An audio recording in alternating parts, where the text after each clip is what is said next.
ninamjua Bwana wangu aliyenipenda sana, mkombozi Yesu Kristo. Nitaona uso wake kule mbingu kwa milele. Nitaona mkombozi, utukufu wake wote. Vraiment, la famille a fait la synthèse de la prédication. Itaona uso wake. Itaona. Elle va veiller sur nous. Et je l'ai demandé chaque fois, dit non, ici quand je pleure, je dis maman, je pense qu'il va me pardonner. Parce que l'autre dit c'était la rente à fière, et j'ai fini, elle est partie. Je n'ai pas fait quelque chose que j'espérais pour ma mère. Je me disais qu'il nous étudiait pour qu'il ne marque rien. Mais aujourd'hui elle est partie, je n'ai pas payé une panne. Mais je dis c'est pas un problème, si c'est la panne, ma petite sœur va la porter. Si c'est les costumes, mon frère va les porter. Et ça fera raison. En tout cas, je vous remercie encore. J'ai dit merci à Dieu pour le départ de maman. Il s'est reposé. Pas la peine de pleurer. On fait la vie. Merci beaucoup. Beaucoup de temps pour ne pas me donner la parole après. Je voulais remercier l'Éternel Dieu pour cette circonstance et pour ce temps qu'il nous accorde et cette responsabilité qu'il m'a donnée dans ma famille. C'est la notion de responsabilité qui m'écombe et je l'assume. L'oncle dont nous parlons ici, c'est le dernier de notre famille. Après, puisque mon père était l'aîné, et l'oncle dont il est question était le dernier. Donc, j'étais presque trop rapproché à lui, vu son âge, par rapport à nous autres. Et nous avons évolué avec lui, à un moment donné comme grand frère et petit frère. Et c'est comme ça que nous avons évolué. Je voulais vous remercier, puisque je ne peux pas seulement citer le nombre de mes parents que je suis en train d'enterrer à ce jour. Je pense que pour ceux-là qui sont avec moi depuis 2012 ici à Kinshasa, ça c'est la quatrième responsable de notre famille dont nous enterrons son épouse. Effectivement, la maman, pour nous, je l'avais considérée comme la maman qui pouvait nous gérer, puisque étant donné que nous ne sommes pas au village, d'autres sont au village, mais j'avais pris cette responsabilité pour dire, vous nous représentez. À chaque fois, quand j'arrive, on devrait passer la voir. C'est elle qui s'occupait de nous préparer, malgré d'autres membres de famille étaient là.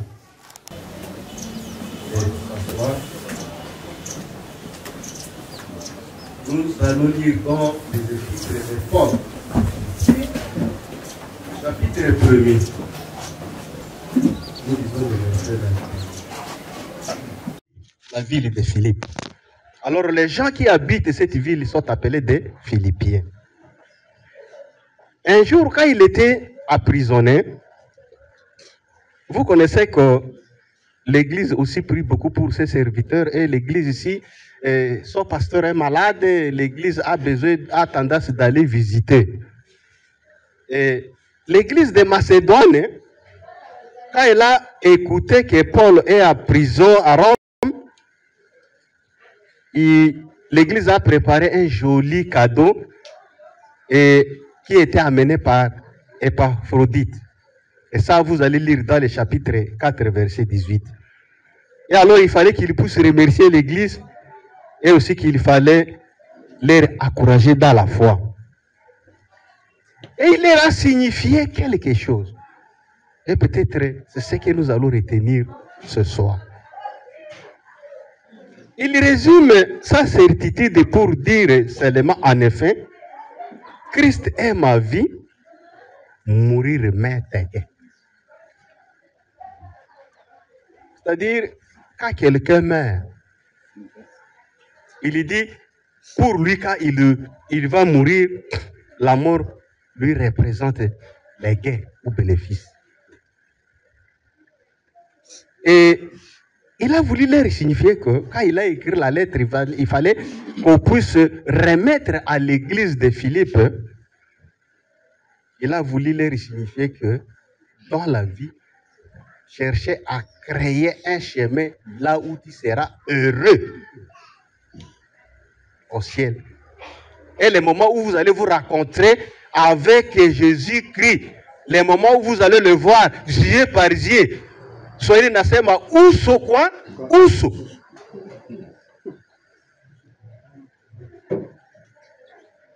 Les moments où vous allez vous retrouver avec Dieu et vous allez le voir yeux pour yeux. Je ne sais pas si français c'est juste. Na Swahili ndio iko mzuri. Macho kwa macho. Ana ku ana. Fara fara. À notre Bangala on dit yo komona ye misu na misu. Misu na misu. C'est-à-dire vous allez voir ses yeux et il va voir tes yeux. Misu na misu. Créez-vous un chemin. Pour avoir la certitude de votre vie en Jésus-Christ, créez-vous un chemin. Là où vous allez voir Jésus, phare à phare. C'est pourquoi il a dit, pour moi, Christ est ma vie. Dans la vie, mes chers frères, je vais vous montrer autre horizon de la vie que nous sommes en train de mener aujourd'hui. Les gens aiment faire de l'argent. Est-ce que faire de l'argent, c'est mauvais? Dans la vie, les gens aiment la popularité. C'est-à-dire, il fera tout pour que les gens puissent s'adhérer à lui. Dans la vie, les gens aiment ce qu'on appelle le pouvoir. Et il y a des gens qui s'identifient avec le pouvoir. Mais si tu ne te crées pas les chemins pour que tu puisses te voir phare à phare avec ces Jésus-là, tu peux gagner le pouvoir. Tu vas aller où? Ça, c'est autre horizon de la vie. Dans la vie, les gens aiment des plaisirs. Et ils aiment des prestiges. Mais Paul a voulu signifier par cette parole-là, en effet, Christ est ma vie. Il a voulu leur signifier que, mes chers frères aussi, vivre, c'est développer des valeurs éternelles.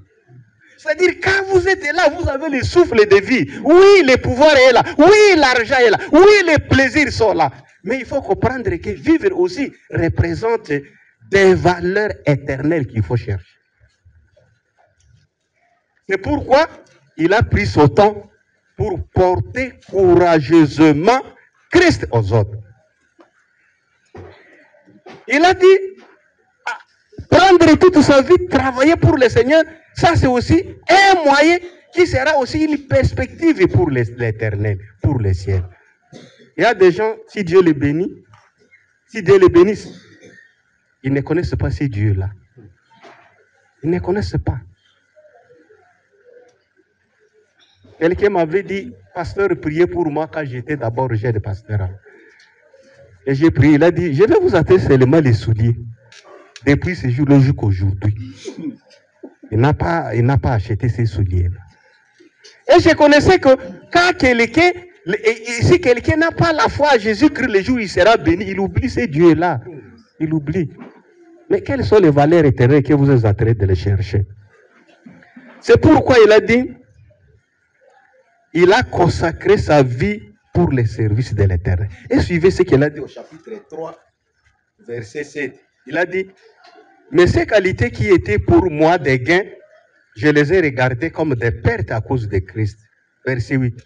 Et je considère même tout comme une perte à cause du bien suprême que la connaissance de Jésus-Christ, mon Seigneur. Voilà les valeurs éternelles.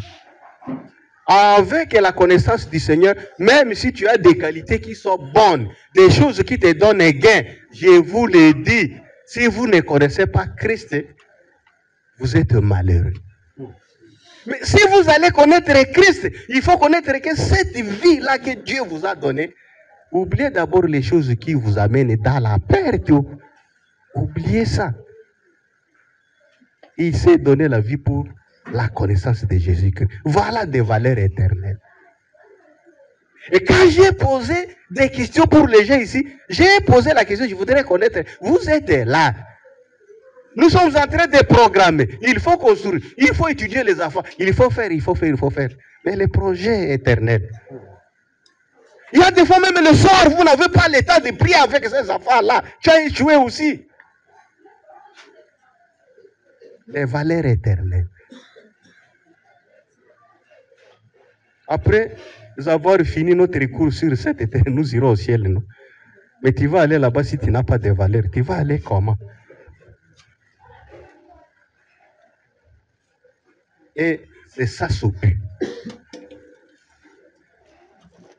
Il a dit même dans Galates chapitre 2 verset 20, il a dit, j'ai été crucifié avec Christ. Ce n'est plus moi qui vis, mais c'est qui vit à moi? C'est Christ.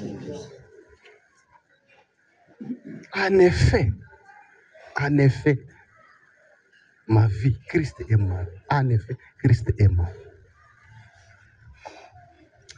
Quand je suis allé encore lire ce qu'il a dit, Mardoché, bon, ton téléphone est toujours et à vie.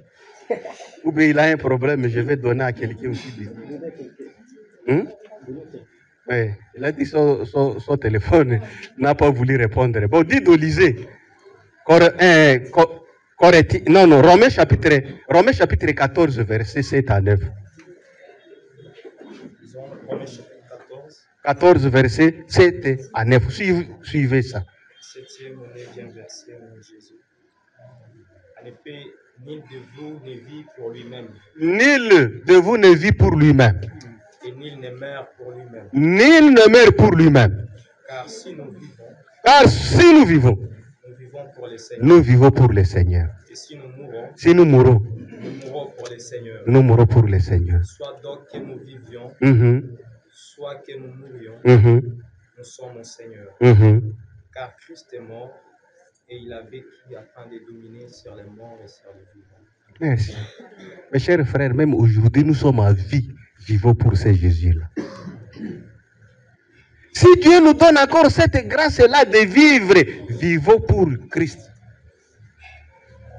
Il faut prendre Christ, le mettre à la première place. Et c'est là ce qu'il a dit. Mes chers frères, je vais vous donner un secret. Même moi, si je vais mourir, je connais que Christ est ma vie. Et il va continuer. Ça, c'est ce que nous allons voir pour le deuxième. Jusque-là, il y a des gens qui sont têtus. Ils ne veulent pas croire à Jésus. Et tu es en train de vivre. Tu as oublié qu'il fallait que nous puissions vivre pour ce Jésus-là. Pourquoi nous sommes en train de blaguer?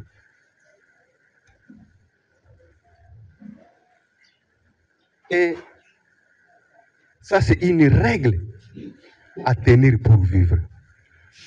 Vous me suivez? Ça, c'est une règle à tenir pour vivre devant Dieu.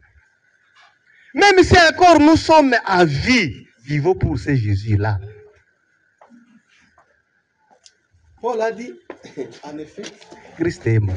Je ne sais pas ce soir, est-ce que réellement Christ est votre vie? Dans votre vie, vraiment, vous avez mis Jésus-Christ pour votre priorité.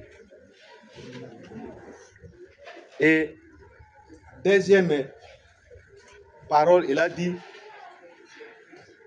et mourir représente un gain.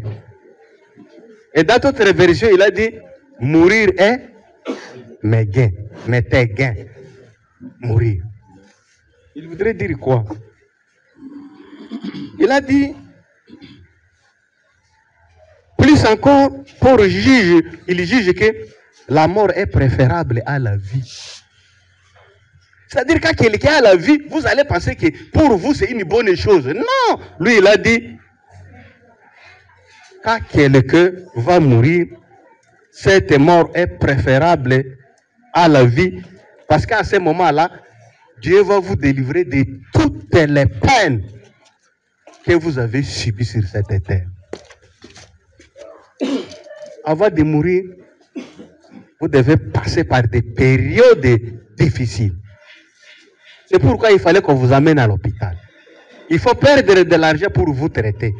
Mais lui, il a dit, pour moi, la mort représente un gain. Ça, c'est pour dire que il accepte la mort. S'il va mourir, il sera avec son Dieu. Et il va le voir. Alors, lisez-moi ces versets-là. Dites de lisez 1 Jean chapitre 3, verset 2 à 3. Là où il a dit, je vais le voir Ousso na Ousso.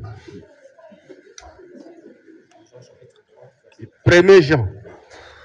1 Jean chapitre 3, verset 2 et 3. Bien-aimés, nous sommes maintenant enfants de Dieu. Et ce que nous serons n'a pas encore été manifesté. Mais nous savons que lorsque cela sera manifesté, nous serons semblables à lui. Parce que nous le verrons tel qu'il est. Nous le verrons tel qu'il est. Mais si tu ne te prépares pas le chemin, si tu ne crées pas le chemin, comment est-ce que vous allez le voir phare à phare? Comment? Alors, il a dit, si on se prépare, on prend Christ, que Christ règne dans notre vie, même si nous allons mourir, mes chers frères, nous allons passer dans cette étape-là de douleur pour que nous puissions voir notre Seigneur face à face. Et pour terminer, lisez-moi Ecclésiaste chapitre 4, verset 2. Ecclésiaste chapitre 4, verset 2. Ecclésiaste chapitre 4, verset 2. Et j'ai trouvé les morts qui sont déjà morts, heureux, et les vivants qui sont encore vivants. Ok. Lui, il a dit, les gens qui sont morts sont comment? Heureux. Mais nous qui sommes vivants, nous allons penser à ce que peut-être quand quelqu'un meurt, je ne sais pas, vous qualifiez quoi. Mais la Bible le dit ici, ceux qui sont morts sont heureux. Alors, nous devons nous préparer à conséquence pour prendre Jésus-Christ dans notre vie. L'accepter dans notre vie, que nous puissions prendre Jésus-Christ au sérieux. Mais les jours où nous serons morts, nous n'aurons pas de problème. Christ est mort pour nous, il voudrait nous donner la vie. C'est-à-dire quand il est mort, il est ressuscité, pour que nous puissions avoir cette vie-là. Alors quand quelqu'un meurt dans le Seigneur, il a préparé la vie dans le Seigneur, il est mort pour le Seigneur. Le Seigneur est pour lui. Mais aussi, les jours où nous allons achever notre course sur cette terre, les jours-là, si nous allons mourir aussi, Christ sera pour nous. Donc nous devons prendre au sérieux le salut. Le salut à Jésus, que nous devons prendre ça au sérieux parce que la mort est là devant nous tous. Quand nous sommes encore dans la vie, nous devons prendre aussi ce Jésus-Christ en considération dans notre vie. Alors vous voyez à la fin des comptes comme il a pris Jésus-Christ. Il est là. Jésus-Christ est dans sa vie et il est déjà fier. Il a dit, même si je vais mourir, la mort sera pour moi comme un gain. Alors que le Seigneur nous aide pour dire que si nous sommes en vie, vivons pour Jésus-Christ. Et si nous allons mourir, nous serons aussi pour ce Jésus-là. Si nous blaguons avec ça, je vous dis, le jour où nous allons mourir sans considérer ces textes-là, je ne sais pas qui sera quoi. Quelqu'un dit, dans toute ma vie, sur cette terre, soit que je prolonge ma vie, il faut que je serve encore ce Dieu-là. J'aime que les jours où je vais mourir, que ce Jésus-Christ soit aussi mon Seigneur. Alors c'est pour dire que, mes chers frères, ayons la certitude de salut à Jésus. Et nous allons créer les chemins de la vie, là où nous allons nous voir phare à phare avec ce Jésus-là, car nous avons considéré ce Jésus dans notre vie. L'accepter comme notre Seigneur Jésus, c'est donné pour son service. Quand Dieu encore va me prolonger les jours, je suis pour lui. Et le jour où je vais mourir, la mort sera aussi un gain pour ma vie. Alors si tu es quelqu'un qui blague avec Jésus-Christ, tu es malheureux. Je te l'ai dit. Tu es malheureux. Et cette mort-là nous guette tous, même moi. Quand nous sommes en train de rester ici, si je vais pour demander la question, qui dit que même cette semaine-ci n'a pas senti un mort là dans son corps? Il y a d'autres qui ont souffert de malaria. Il y a d'autres même parmi nous, ils se touchent très mal aux jambes. Il y a d'autres parmi nous aussi, ça c'est des morts de tête. Mais il faut savoir se préparer. Vous pensez que c'est ceux qui mangent beaucoup de viande? Voilà, nous sommes en train de nous préparer pour cette mort-là. Alors, nous devons être certains de notre salut à Jésus-Christ. Et je vous pose la question, je ne sais pas, est-ce que tu es certain pour ce Jésus-là? Et j'ai commencé ma prédication, je dis, qui dit qu'il est certain pour aller au ciel? Les gens ont donné. Mais il y a d'autres qui soulèvent les mains, ils ne veulent plus que le pasteur le voit, il les soulève. Aujourd'hui, je vous dis, prépare-toi à la rencontre de ce Seigneur. Merci beaucoup, que Dieu nous bénisse tous.